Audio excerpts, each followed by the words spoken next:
In today's video, I'm going to teach you how to seamlessly navigate and utilize Miro, a digital workspace designed to aid innovation and collaboration. Miro's visual platform offers a canvas for brainstorming, mapping projects, and collaborating with a team in real time, making it a powerful tool for your professional projects. Let's start with the basics. First, you need to head over to the Miro login page. If you've already created an account, you should sign in using your credentials. For new users, it's easy to get started. Just follow the prompts to set up your account.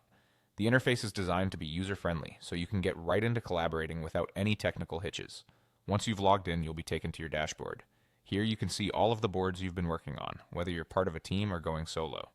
To keep the workflow smooth, locate an existing board you want to work with. Clicking on this board will open your workspace, where you can start working. If you're new to Miro and haven't created a board yet, look for the Create New Board option to get started. Now let's delve into how to manage and organize your board. When you click on the objects you've placed on your board, you'll notice a toolbar appears at the top of the screen. This toolbar is crucial for editing and managing what happens on your board. From adding new items to modifying existing ones, everything is handled from here. A handy tip to make your board more manageable, especially when collaborating with others, is to use the Lock tool. By selecting an object and hovering over the toolbar, you'll find the Lock tool option.